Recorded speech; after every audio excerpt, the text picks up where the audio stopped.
গোলামে হাবশি বেলাল রাদিয়াল্লাহু তাআলা আনহু আসলেন। হযরতে বেলাল রাদিয়াল্লাহু তাআলা আনহু এসে যখন শুনলেন নবীজি সাল্লাল্লাহু আলাইহি ওয়াসাল্লাম বেঁচে নাই, তখন নবীজি সাল্লাল্লাহু আলাইহি ওয়াসাল্লামের সংবাদটা শুনে বেলাল রাদিয়াল্লাহু তাআলা আনহু ওয়াজুরু কান্না করে দিয়ে নিজের সকল সামানা কাপড় চোপড় দুই গাঁটটি করে কাঁধের মধ্যে নিয়ে কোনো সাহাবীদের সাথে আর কোনো কথা বলতেছেন না। উমর রাদিয়াল্লাহু তাআলা আনহুর সাথেও কথা বলেন না। হযরত আবু বকর সিদ্দিক রাদিয়াল্লাহু তাআলা আনহুর সাথেও কথা বলেন না। হযরত উসমানে গনি রাদিয়াল্লাহু তাআলা আনহুর সাথেও কথা বলেন না। হযরত আলী রাদিয়াল্লাহু তাআলা আনহুর সাথেও কথা বলেন না। কোনো সাহাবীদের সাথে কথা বলতেছেন না। বিরহ আর বেদনা নিয়ে নিজের সকল সামানা গাট্টির মধ্য করে দামেস্কের দিকে রওনা করে দিলেন। পাগলের মতো দুইটা ব্যাগ কাঁধের মধ্যে নিয়ে বলতেছেন যে আমি আর এই মদিনার মধ্যে থাকবো না। এই মদিনায় যেহেতু নবী নাই, আমি বেলাল এই মদিনার মধ্যে নাই।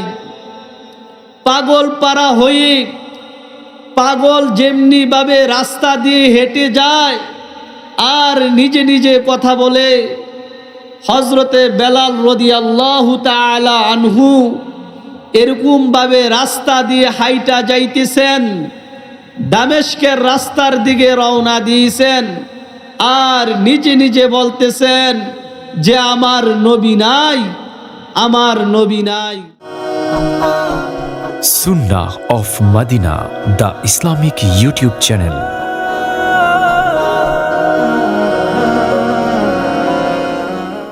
হাদিসের ভাষ্য অনুযায়ী আজকের এই কলাকান্দি মাদ্রাসার মাঠটা জান্নাতের একটা বাগান।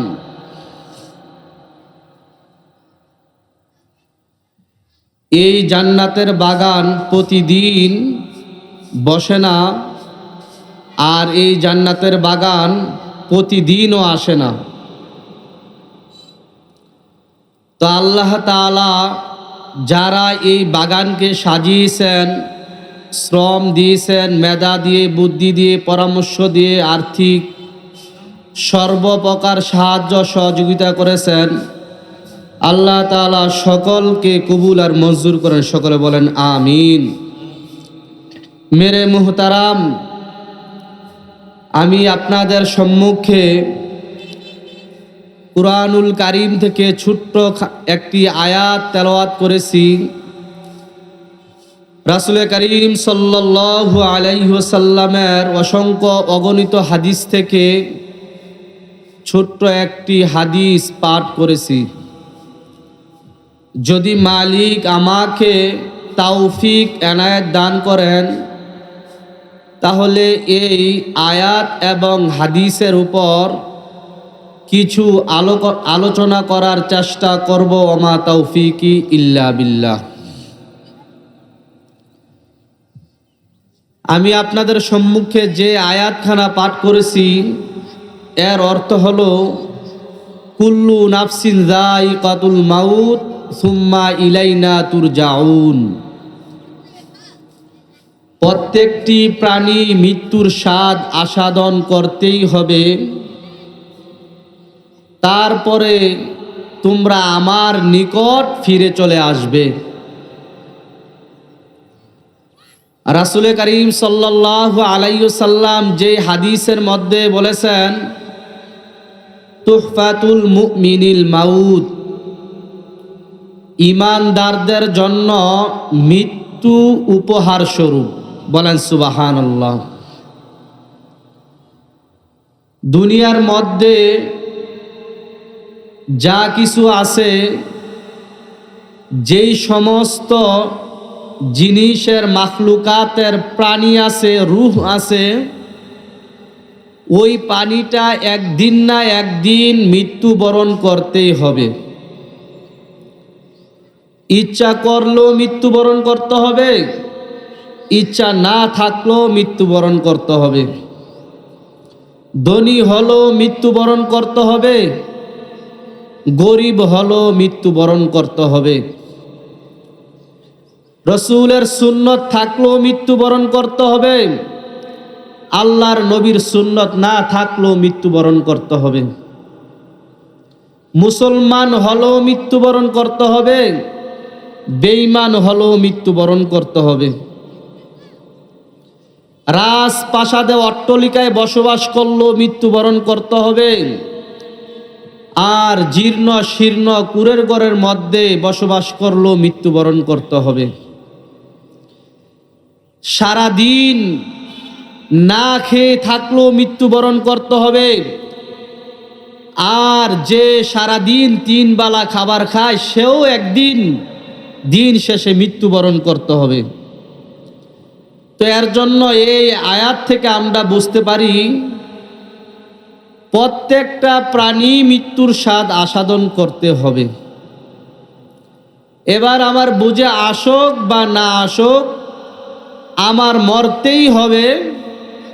আমি আমল করলেও মৃত্যুবরণ করতে হবে, আল্লাহর নাফরমানির মধ্যে সারাদিন লিপ্ত থাকলেও আমি মৃত্যুবরণ করতে হবে।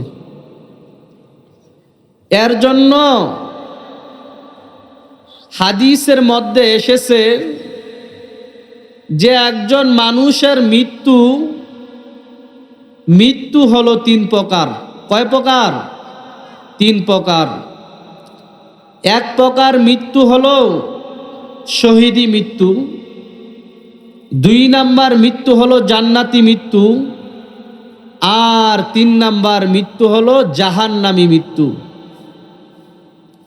শহীদি মৃত্যু যে আল্লাহ তাআলা বিনা হিসাবে ওই গোলামকে জান্নাত দান করে দিবেন, বলেন সুবহানাল্লাহ।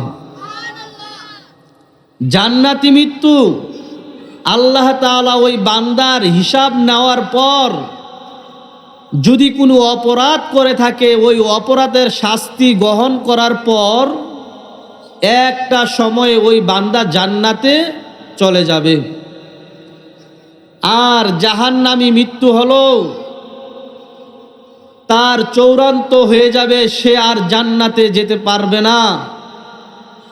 আল্লাহ তাআলার নির্দেশ অনুযায়ী ওই জাহান্নামী ব্যক্তি জাহান্নামের মধ্যে চলে যাবে। এই হলো মৃত্যু 3 প্রকার। সবচেয়ে ভালো মৃত্যু হলো শহীদি মৃত্যু। এই শহীদি মৃত্যু কেউ করলে তাহলে ওই বান্দার আল্লাহ তাআলার নিকট কোনো হিসাব দেওয়া লাগবে না, বলেন সুবহানাল্লাহ। আল্লাহর নবী সাল্লাল্লাহু আলাইহি ওয়াসাল্লাম সব সময় মৃত্যু যেহেতু একদিন হবেই হবে, এর জন্য আল্লাহর রাসূল সাল্লাল্লাহু আলাইহি ওয়াসাল্লাম উত্তম মৃত্যু শহীদি মৃত্যুর সব সময় প্রতিটা নামাজের পর আল্লাহর রাসূল সাল্লাল্লাহু আলাইহি ওয়াসাল্লাম দোয়া করতেন, আয় মালিক, যেহেতু দুনিয়া থাকার জায়গা না, চলে যেতে হবে, তাহলে আল্লাহ আমাকে তুমি শহীদি মৃত্যু দান করিও। আল্লাহর রাসূল সাল্লাল্লাহু আলাইহি ওয়াসাল্লাম শহীদি মৃত্যু কামনা করেছেন। এক পর্যায়ে আল্লাহ তাআলা আল্লাহর রাসূল সাল্লাল্লাহু আলাইহি ওয়াসাল্লামের এই দোয়াকে কবুল করে নিয়েছেন, বলেন সুবহানাল্লাহ। আল্লাহর রাসূল মৃত্যু বরণ করেছেন শহীদি মৃত্যু, বলেন সুবহানাল্লাহ। মেরে দোস্ত, আল্লাহর রাসূল সাল্লাল্লাহু আলাইহি ওয়াসাল্লাম যখন অসুস্থ হয়ে আয়েশা সিদ্দিকা রাদিয়াল্লাহু তাআলা আনহার রুমের মধ্যে শুয়ে আছেন, দীর্ঘদিন যাবত জ্বর নিয়ে হযরত আয়েশা সিদ্দিকা রাদিয়াল্লাহু তাআলা আনহার রুমের মধ্যে ছিলেন। এক পর্যায়ে হযরতে জিবরাইল আলাইহিস সালাতু ওয়াস সালামের হযরতে জিবরাইল আলাইহিস সালাম আল্লাহর রাসূল সাল্লাল্লাহু আলাইহি ওয়াসাল্লামকে এসে জিজ্ঞাসা করছেন, ইয়া রাসূলুল্লাহ, আপনি কেমন আছেন? আল্লাহর রাসূল সাল্লাল্লাহু আলাইহি ওয়াসাল্লাম অনেক জ্বর নিয়ে এক পর্যায়ে বললেন, জিবরাইল, আমি ভালো নেই। তখন আল্লাহর রাসূল সাল্লাল্লাহু আলাইহি ওয়াসাল্লামের অনেক জ্বর শরীরের মধ্যে। জিবরাইল আলাইহিস সালামকে বললেন যে আমি ভালো নেই, আমার শরীরে অনেক জ্বর, আমি আর পারতেছি না, অনেক কষ্ট হচ্ছে। আল্লাহর নবী সাল্লাল্লাহু আলাইহি ওয়াসাল্লাম জিবরাইল আলাইহিস সালামকে এই বিষয়ে বলার পর হযরতে জিবরাইল আলাইহিস সালাতু ওয়াস সালাম বললেন, ইয়া রাসূলুল্লাহ, আমার সাথে একজন সাহাবী, আমার সাথে একজন ফেরেশতা আজরাইল আপনার সাথে সাক্ষাৎ করতে চাইতেছে। যদি আপনি অনুমতি দেন তাহলে আজরাইল এসে আপনার সাথে সাক্ষাৎ করবে। রাসূলুল্লাহ সাল্লাল্লাহু আলাইহি ওয়াসাল্লাম আজরাইল আলাইহিস সালাতু ওয়াস সালামের সাথে কথা বললেন। আজরাইল আলাইহিস সালাতু ওয়াস সালাম বললেন যে, ইয়া রাসূলুল্লাহ, আল্লাহ তাআলা আমাকে আপনার নিকট প্রেরণ করেছেন এবং কি আপনার হুজরার মধ্যে প্রবেশ করার আগে আপনার নিকট অনুমতি নেওয়ার জন্য আমাকে নির্দেশ দেওয়া হয়েছে। যদি আপনি অনুমতি দেন তাহলে আমি আপনার হুজরার মধ্যে প্রবেশ করব। রাসূল করিম সাল্লাল্লাহু আলাইহি ওয়াসাল্লাম হযরতে আজরাইল আলাইহিস সালাতু ওয়াস সালামকে অনুমতি দিলেন। অনুমতি দেওয়ার পর হযরত আলাইহিস সালাতু ওয়াস সালাম আজরাইল আলাইহিস সালাম রাসূলুল্লাহ সাল্লাল্লাহু আলাইহি ওয়াসাল্লামকে বলছেন যে, ইয়া রাসূলুল্লাহ, আপনাকে যদি আপনি অনুমতি দেন তাহলে আপনার রূহটা আমি নিয়ে যাব, আর যদি আপনি অনুমতি না দেন তাহলে আমি আবার আল্লাহ তাআলার নিকট চলে যাব। তখন রাসূল করিম সাল্লাল্লাহু আলাইহি ওয়াসাল্লাম বললেন, তুমি নিজ থেকে বলতেছো নাকি আল্লাহ তাআলা বলেছেন? তখন উত্তর দিলেন, না, আল্লাহ তাআলা পক্ষ থেকে আমি আপনার নিকট এসেছি। তখন রাসূল করিম সাল্লাল্লাহু আলাইহি ওয়াসাল্লাম বললেন যে, এই দুনিয়ার মধ্যে আমি আর থাকতে চাই না, যে আমার বন্ধু, আমার প্রতিপালক আমাকে ডেকেছে, আমি আর এই দুনিয়ার মধ্যে থাকতে চাই না। তুমি আমার জান কবজ করতে পারো, আমি তোমাকে অনুমতি দিয়ে দিলাম। তখন আজরাইল আলাইহিস সালাতু ওয়াস সালাম রাসূলুল্লাহ সাল্লাল্লাহু আলাইহি ওয়াসাল্লামের অনুমতি ক্রমে আল্লাহর রাসূল সাল্লাল্লাহু আলাইহি ওয়াসাল্লামের রূহটা কবজ করে ফেললেন। কবজ করার পূর্ব মুহূর্তে আল্লাহর রাসূল সাল্লাল্লাহু আলাইহি ওয়াসাল্লাম অনেক কষ্ট পেয়েছেন। ওই মৃত্যুর পূর্ব মুহূর্তে আল্লাহ রাসূল সাল্লাল্লাহু আলাইহি ওয়াসাল্লাম বলতেছেন যে, হে আজরাইল, তুমি আমার নবীর রূহটা তুমি এত কষ্ট করে নিতেছ, না জানি তুমি আমার উম্মতের রূহটা কত কষ্ট দিয়ে নিবা। তখনও আমার নবী, আপনার নবী আকায়ে নামদার তাজদারে মদিনা রাসূল আরবি আকায়ে মাদানী জনাবে মুহাম্মদুর রাসূলুল্লাহ সাল্লাল্লাহু আলাইহি ওয়াসাল্লাম উম্মতের জন্য ফিকির করেছেন।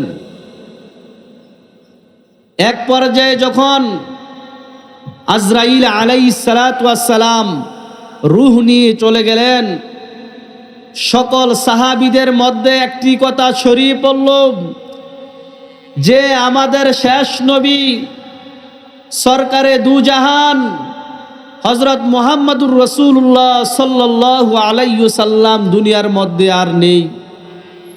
সাহাবীরা হাউমাউ করে কান্না করতেছেন। হযরতে আবু বকর রাদিয়াল্লাহু তাআলা আনহু কান্না করছেন।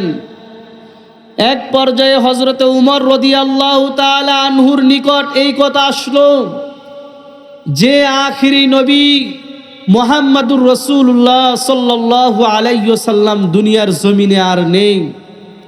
তখন হযরতে আমিরুল মুমিনিন উমর রাদিয়াল্লাহু তাআলা আনহু এই কথা বিশ্বাস করতেই পারলেন না এবং কি রাগান্বিত হয়ে সাহাবীদেরকে বলতেছেন, মানুষদেরকে বলতেছেন যে যারা বলবা যে আমার নবী বেঁচে নাই, আমি তাদেরকে তরবারি দিয়ে দ্বিখণ্ডিত করে ফেলব। এক পর্যায়ে সকল সাহাবীরা যখন আল্লাহর রাসূলকে দেখতে আসলেন, এক পর্যায়ে আল্লাহর নবীর আশেক সাহাবী গোলামে হাবশি বেলাল রাদিয়াল্লাহু তাআলা আনহু আসলেন। হযরতে বেলাল রাদিয়াল্লাহু তাআলা আনহু এসে যখন শুনলেন নবীজি সাল্লাল্লাহু আলাইহি ওয়াসাল্লাম বেঁচে নাই, তখন নবীজি সাল্লাল্লাহু আলাইহি ওয়াসাল্লামের সংবাদটা শুনে বেলাল রাদিয়াল্লাহু তাআলা আনহু ওয়াজুরু কান্না করে দিয়ে নিজের সকল সামানা কাপড় চুপড় দুই গাঁটটি করে কাদের মধ্যে নিয়ে কোনো সাহাবীদের সাথে আর কোনো কথা বলতেছেন না। উমর রাদিয়াল্লাহু তাআলা আনহুর সাথেও কথা বলেন না। হযরত আবু বকর সিদ্দিক রাদিয়াল্লাহু তাআলা আনহুর সাথেও কথা বলেন না। হযরত উসমানে গনি রাদিয়াল্লাহু তাআলা আনহুর সাথেও কথা বলেন না। হযরত আলী রাদিয়াল্লাহু তাআলা আনহুর সাথেও কথা বলেন না। কোনো সাহাবীদের সাথে কথা বলতেছেন না। বিরহ আর বেদনা নিয়ে নিজের সকল সামানা গাট্টির মধ্য করে দামেস্কের দিকে রওনা করে দিলেন। পাগলের মতো দুইটা ব্যাগ কাঁধের মধ্যে নিয়ে বলতেছেন যে আমি আর এই মদিনার মধ্যে থাকবো না। এই মদিনায় যেহেতু নবী নাই, আমি বেলাল এই মদিনার মধ্যে নাই। পাগল পারা হয়ে পাগল যেমনি ভাবে রাস্তা দিয়ে হেঁটে যায় আর নিজে নিজে কথা বলে, হযরতে বেলাল রাদিয়াল্লাহু তাআলা আনহু এরকম ভাবে রাস্তা দিয়ে হাইটা যাইতেছেন, দামেস্কের রাস্তার দিকে রওনা দিয়েছেন আর নিজে নিজে বলতেছেন যে আমার নবী নাই, আমার নবী নাই। মানুষ যখন শুনে যে কালো বেলাল কি বলছে যে নবীজি সাল্লাল্লাহু আলাইহি ওয়াসাল্লাম বলে ইন্তেকাল করেছেন, শাহাদাত বরণ করেছেন, তখন এক পর্যায়ে বেলাল রাদিয়াল্লাহু তাআলা আনহু নিজের নবীজির বিরহ বেদনা নিয়ে যখন দামেস্কের জমিনে পা রাখলেন, 1 মাস 2 মাস 3 মাস 4 মাস যখন অতিবাহিত হইতেছে, এক পর্যায়ে আল্লাহর রাসূল আল্লাহর নবী সাল্লাল্লাহু আলাইহি ওয়াসাল্লাম স্বপ্নের যুগে হযরতে বেলাল রাদিয়াল্লাহু তাআলা আনহুকে স্বপ্নের ঘরে দেখাইতেছেন যে বেলাল, তুমি এত অল্প সময়ে আমি নবীকে তুমি ভুলে গেলে, এত অল্প সময়ে তুমি আমারে ভুইলা যাইলা। হে বেলাল, কতদিন হইছে আমি রওজা থেকে তোমার আজান শুনতে পাচ্ছি না। আয় না বেলাল, আয়, একদিন তুই মদিনায় আয়, তুই আমি রাসূলের রওজার পাশে থেকে একবার সালাম দিয়ে যা। হযরতে বেলাল ঘুম থেকে উঠে সোজা বসে গেলেন। আর চিন্তা করতেছেন আমি কি স্বপ্ন দেখলাম। তখন বেলাল রাদিয়াল্লাহু তাআলা আনহু নিজের দুইটা গাঁটটি আবার কাঁধের মধ্যে নিয়ে নিজের বিরহ বেদনা মানুষের নিকট না বলে আবার মদিনার দিকে চলে গেলেন। রওজার সামনে যখন হযরতে বেলাল রাদিয়াল্লাহু তাআলা আনহু পুছাইলেন, আল্লাহর নবী সাল্লাল্লাহু আলাইহি সাল্লামকে দূর থেকে সালাম জানাচ্ছেন, আর রাসূল সাল্লাল্লাহু আলাইহি সাল্লাম রওজা শরীফ থেকে বেলাল রাদিয়াল্লাহু তাআলা আনহুকে হাত দিয়ে সালামের উত্তর নিলেন। বলেন সুবহানাল্লাহ। মেরে মুহতারাম, যখন আল্লাহর রাসূল সাল্লাল্লাহু আলাইহি ওয়াসাল্লাম রওজা শরীফ থেকে হাত উপরের দিক করলেন, রাসূলুল্লাহ সাল্লাল্লাহু আলাইহি ওয়াসাল্লামের হাত মুবারকের উজ্জ্বলতা, রাসূলুল্লাহ সাল্লাল্লাহু আলাইহি ওয়াসাল্লামের হাত মুবারকের আলো পুরা গোটা মদিনা আলোকিত হয়ে গেছে। বলেন সুবহানাল্লাহ। মদিনার লোকেরা বলতেছেন যে হঠাৎ করে এই মদিনার আশপাশ এত আলো হলো কিভাবে? সকলে এসে দেখলেন যে হযরতে বেলাল রাদিয়াল্লাহু তাআলা আনহু রাসূলুল্লাহ সাল্লাল্লাহু আলাইহি ওয়াসাল্লামের রওজার পাশে এসে কান্না করছেন। মদিনার লোকেরা হযরতে বেলাল রাদিয়াল্লাহু তাআলা আনহুকে দেখে বললেন, ইয়া বেলাল, রাসূল মারা গিয়েছেন, রাসূল শাহাদাত বরণ করেছেন কতদিন হয়? আজ আমরা ওই দিন থেকে আজ পর্যন্ত আমরা তোমার আজান শুনতে পারি না। রাসূলও নাই, রাসূলও আমাদেরকে সান্ত্বনা দেয় না, আর তুমি বেলালও আমাদেরকে আজান দিয়ে আমাদের মন প্রাণকে শান্তি করো না। আমাদের মন প্রাণ আগুনের মতো জ্বলতেছে, দেও না বেলাল। রাসূল নাই দেখে কি হইছে, তুমি আমাদেরকে একবার আজান দিয়ে আমাদের অন্তরটা শীতল করে দাও না। হযরতে বেলাল রাদিয়াল্লাহু তাআলা আনহু জবাবে বললেন যে, ভাই মদিনাবাসী, রাসূল যখন ছিল তখন আমি আজান দিয়েছি, তখন আমার কোনো সমস্যা হয় নাই। এখন যদি আমি আজান দিতে যাই, যখন আশহাদু আন্না মুহাম্মাদুর রাসূলুল্লাহ বলবো, আমার রাসূলের নাম যখন আমি বলবো, আমার রাসূলকে যদি আমি দেখতে না পাই, তখন আমি আর সহ্য করতে পারবো না। পাগলের আগুন, পাগলের অন্তরের মধ্যে এমনি আগুন জ্বলছে, তারপরে তুমি রাসূলের নাম শুনাইয়া আমার অন্তরে আবার আগুন বাড়াইয়া দিও না। তখন মদিনাবাসীর কথা আবদার রাখলেন না। মদিনাবাসীরা কৌশল অবলম্বন করল যে নবী করিম সাল্লাল্লাহু আলাইহি ওয়াসাল্লামের নাতি হাসান হুসাইন যদি বেলালকে যদি আবদার করে, তাহলে নবীর নাতির আবদার খানি সে অমান্য করতে পারবে না। তখন সকল সাহাবীরা হাসান হুসাইনের নিকট গিয়ে বলল যেন বেলাল রাদিয়াল্লাহু তাআলা আনহু আজান দেয়। হাসান হুসাইন এসে বেলালকে কাকুতি মিনতি করে বলল, দাও না বেলাল, একবার আজান দাও, মদিনাবাসী তোমার আজান শুনতে চায়। আমি অনেক দিন ধরে বেলাল তোমার আজান শুনতে পারি না, চাচ্ছু তুমি আজান দাও একবার। তখন হযরতে বেলাল রাদিয়াল্লাহু তাআলা আনহু মনে মনে বললেন যে আমি তো মদিনাবাসীর কথা রাখি নাই, সমস্যা নাই, নবীজির নাতি হাসান হুসাইনের কথা যদি অমান্য করি তাহলে এটা কেমন দেখা যায়। তখন হাসান হুসাইনের কথা রক্ষা করে মদিনাবাসীকে আজান দিয়ে শুনাইছেন। বলেন সুবহানাল্লাহ। মেরে মুহতারাম,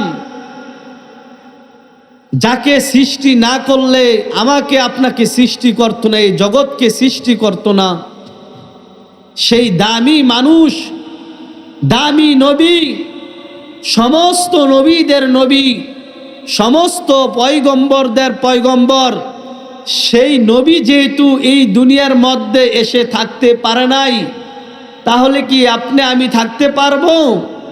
না ভাইয়া, থাকতে পারবো না। একদিন আপনিও চলে যেতে হবে, আমিও চলে যাব, কিন্তু কখন চলে যাব সেটা আপনারও জানা নাই, আমারও জানা নেই। এর জন্য আল্লাহ রাসূল সাল্লাল্লাহু আলাইহি ওয়াসাল্লাম শাহাদাতের মৃত্যু তামান্না করেছেন। আল্লাহ তাআলা আল্লাহ রাসূলকে শাহাদাতের মৃত্যু দান করেছেন, বলেন সুবহানাল্লাহ। শুধু তো বেলাল রাদিয়াল্লাহু তাআলা আনহু বিরহ বেদনায় কান্না করেন নাই। আল্লাহ রাসূল সাল্লাল্লাহু আলাইহি ওয়াসাল্লামের একটি উটনি ছিল। আল্লাহ রাসূল সাল্লাল্লাহু আলাইহি ওয়াসাল্লামের একটি উটনি ছিল। সেই উটনি থেকে দুধ দহন করে প্রতিদিন খেতেন। যখন ওই উটনির কানের মধ্যে গেল যে আখিরি পয়গম্বর আর দুনিয়ার মধ্যে নেই, ওই উটনির দুই চোখ দিয়ে অজুরু কান্না পড়তে শুরু করলো। ওই মৃত্যুর পর থেকে আল্লাহ রাসূলের ওই উটনিটি একদিনও পানি পান করে নাই, কোনো খাবার মুখে দেয় নাই, সে এক ফোঁটা পানিও মুখের মধ্যে দেয় নাই। সেই উটনিটির নাম হলো কাসওয়া। এই কাসওয়া নামক উটনিটি এক ফোঁটা পানিও আর পান করে নাই আল্লাহর রাসূলের বিরহ বেদনার কারণে।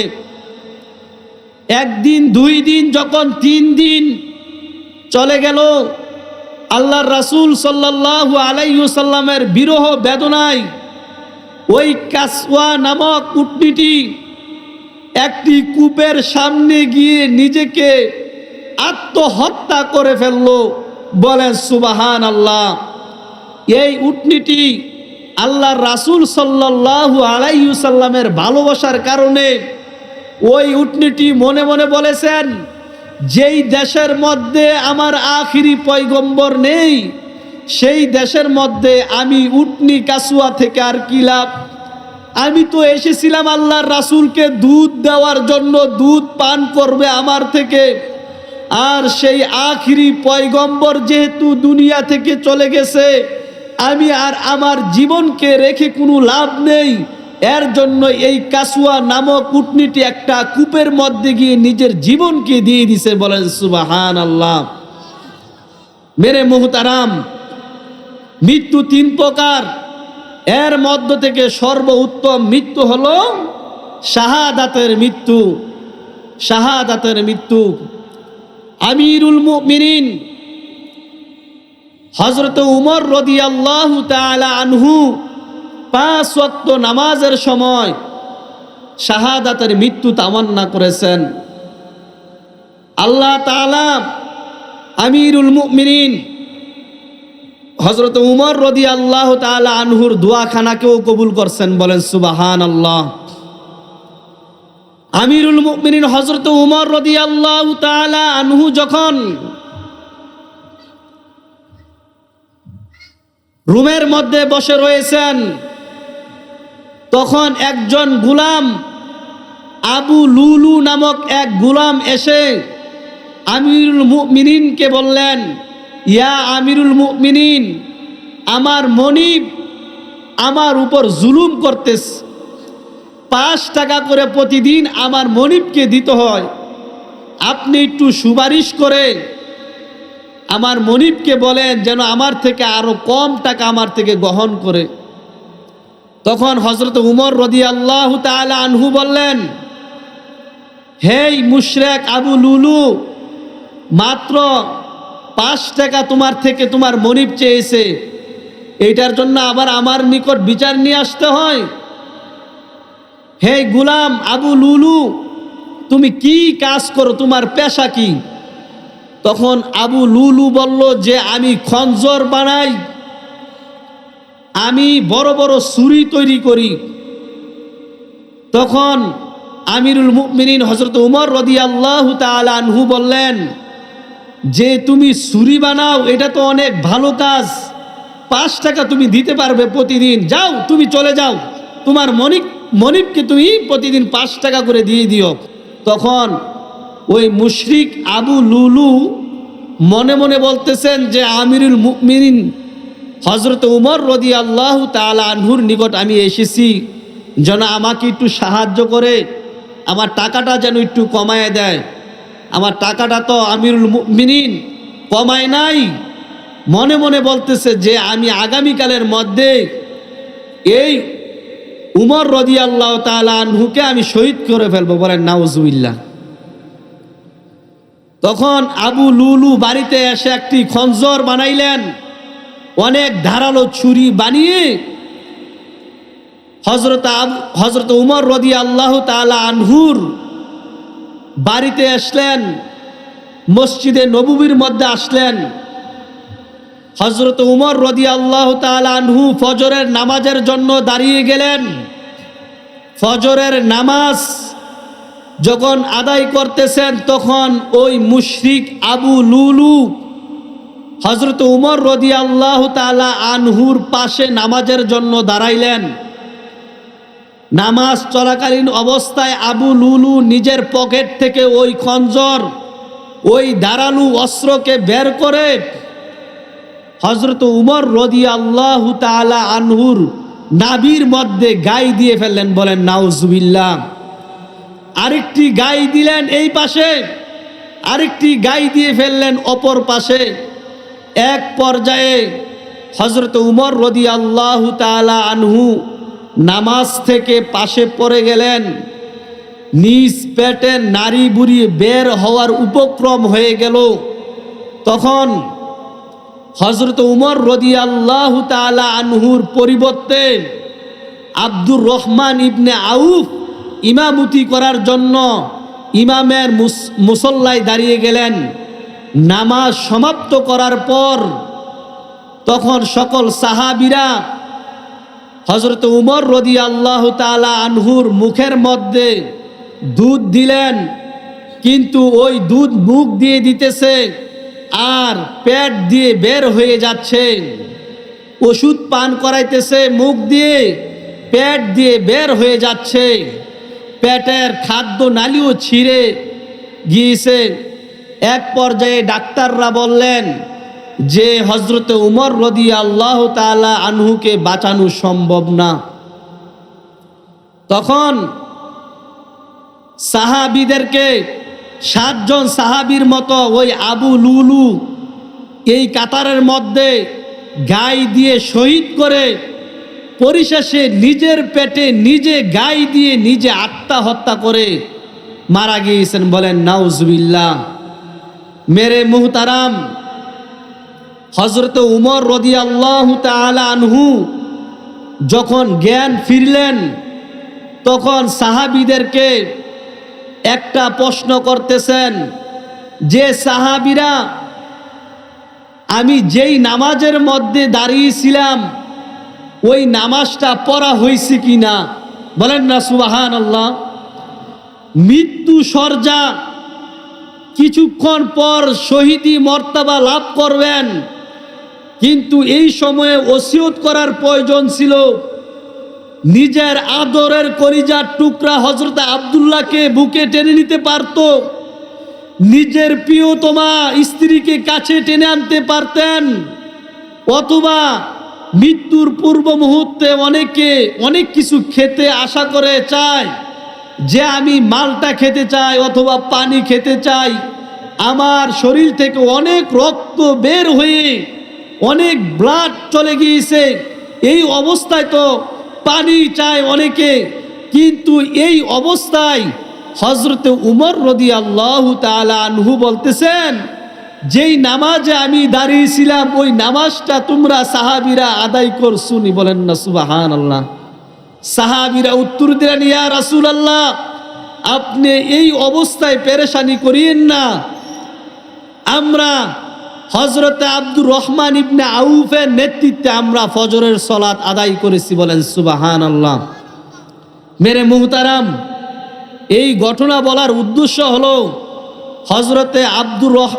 হযরত উমর রাদিয়াল্লাহু তাআলা আনহু শাহাদাতের মর্তবার জন্য 5 ওয়াক্ত নামাজের পর আল্লাহ তাআলার নিকট দোয়া করেছেন, কিন্তু আল্লাহ তাআলা হযরত উমর রাদিয়াল্লাহু তাআলা আনহুকেও শাহাদাতের মর্তবা দান করেছেন, বলেন সুবহানাল্লাহ। আর শাহাদাতের মর্তবা কি? এর ফজিলত হলো যে বিনা হিসাবে জান্নাত, বলেন সুবহানাল্লাহ। শাহাদাত মানি হলো একটা ব্রিজ, এই ব্রিজ পার হলেই জান্নাতে চলে যাবে, বলেন সুবহানাল্লাহ। কিছুদিন পূর্বে আপনার আমার আদরের মোহাব্বতের ভাই শরীফ উসমান হাদি, সেও শাহাদাত বরণ করেছেন, ঠিক কিনা? শরীফ উসমান হাদির একটাই অপরাধ ছিল, সে ভারতের বিরুদ্ধে কথা বলেছে। শরীফ উসমান হাদির একটাই অপরাধ ছিল, সে ইনসাফের পক্ষে কথা বলেছে। শরীফ উসমান হাদির একটাই অপরাধ ছিল, সে চাঁদাবাজের বিরুদ্ধে কথা বলেছে। শরীফ উসমান হাদির একটাই অপরাধ ছিল, সে একজন জুলাই যোদ্ধা ছিল। শরীফ উসমান হাদির একটাই অপরাধ ছিল, সে একজন হাফেজে কুরআন ছিল। শরীফ উসমান হাদির একটাই অপরাধ ছিল, যেইখানে অন্যায় ছিল তার পাশে দাঁড়াইতেন, জালেমের বিপক্ষে যে যুদ্ধের ঘোষণা দিতেন, বলেন ঠিক কিনা? আর সেই শহীদ শরীফ উসমান হাদি আমাদের কাছ থেকে বিদায় নিয়েছেন, সে এখন শাহাদাতের মর্তবা লাভ করেছেন, বলেন সুবহানাল্লাহ। শহীদ শরীফ উসমান হাদি মৃত্যুর পূর্ব মুহূর্তে যখন বেঁচে ছিলেন, তখন সে বিভিন্ন টক শোয়ের মধ্যে সে বলেছিল যে সে 5 ওয়াক্ত নামাজ পড়ে আল্লাহর মনিবের নিকট দোয়া করেছেন, আল্লাহ আপনি আমার মৃত্যুটা জুমার দিন দান করিয়েন। আল্লাহ তাআলা শহীদ শরীফ উসমান হাদির দোয়াকে কবুল করেছেন। জালেমরা গুল্লিও করেছে জুমার দিন, শরীফ উসমান হাদি এর পরের জুমার দিন শাহাদাতের মর্যাদা লাভ করেছেন, বলেন সুবহানাল্লাহ।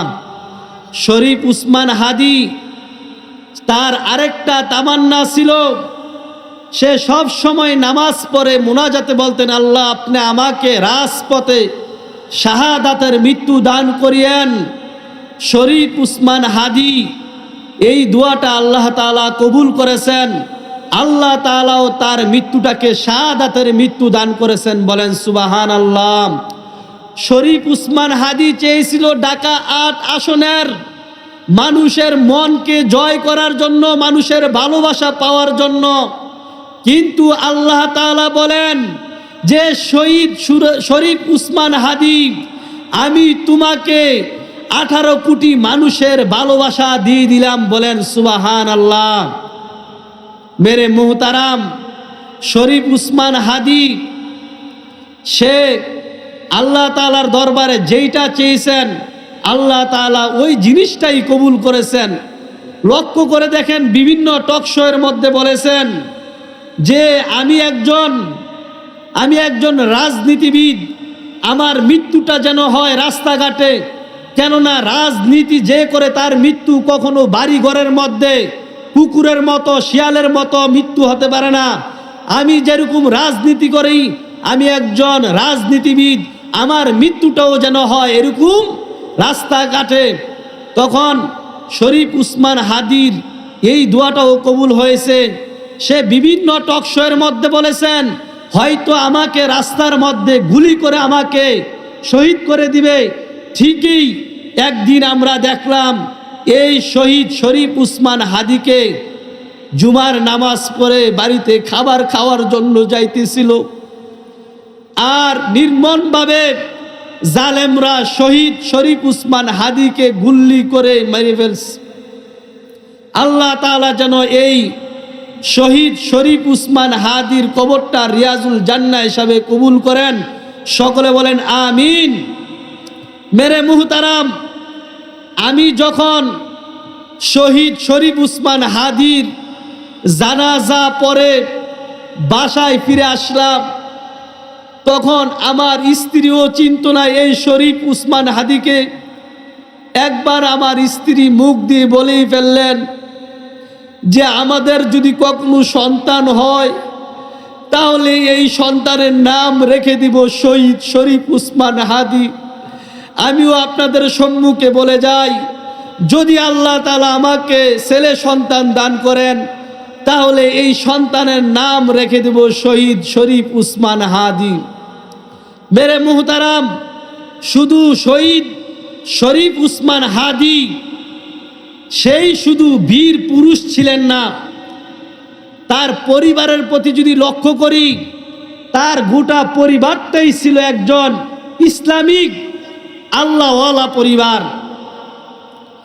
যখন তার স্ত্রী শহীদ শরীফ উসমান হাদিকে শেষ বিদায় দিতে আসলো, তখন মিডিয়ার লোকদেরকে টার্গেট করে বললেন যে আমার ছবি যেন কোনো মিডিয়া তুলতে না পারে, আমার ছবি যেন মিডিয়ার মধ্যে চলে না যায়, আমার একটা ছবি যেন কেউ তুলতে না পারে। তখন ওই শহীদ শরীফ উসমান হাদির স্ত্রীর কথা অনুযায়ী সরকারি লোকেরা পর্দার ব্যবস্থা করে দিয়েছেন।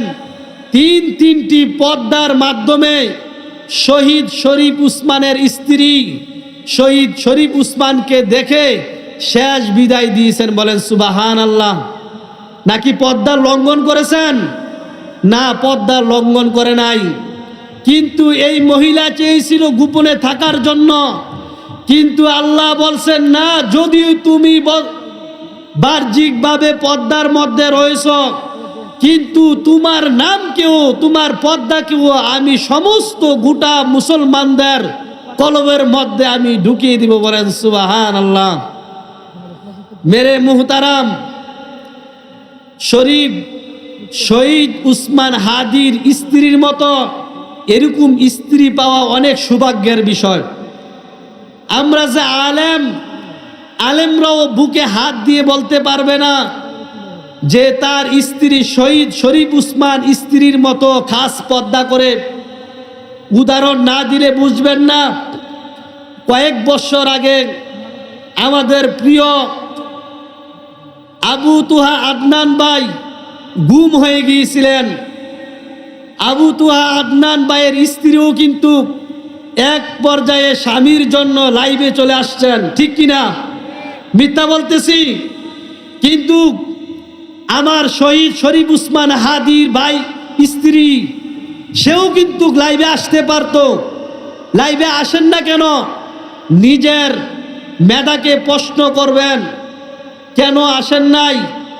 একমাত্র আসেন নাই এর জব হলো যে আমার স্বামীর জান গেলে যাক, এরপরও ও দুনিয়ার মা বোনেরা তোমরা আমার থেকে শিক্ষা গ্রহণ করো, এরপরও আমি আমার আল্লাহর হুকুম আমার পর্দাকে লঙ্ঘন করব না। এইটাই শহীদ শরীফ উসমান হাদি স্ত্রী আমাদের সকল পুরুষদেরকে তাদের স্ত্রীদের উদ্দেশ্যে এবং দুনিয়ার সমস্ত মহিলাদেরকে যেন খাস পর্দা করে চলতে পারে, এই উপদেশই আমাদেরকে দিয়ে গিয়েছেন, ঠিক কিনা? এর জন্য আমরা এর থেকে শিক্ষা গ্রহণ করব, খাস পর্দা করব। নিজের জান গেলে চলে যাবে, এরপরও আল্লাহ তাআলার হুকুম লঙ্ঘন করা যাবে না।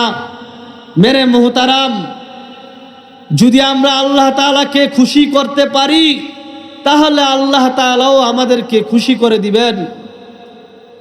আল্লাহ সুবহানাহু তাআলা যা কিছু বললাম সব কথাগুলোকে আমাদের সকলকে আমলের সহিত গ্রহণ করার তৌফিক দান করে সকলে বলেন আমিন।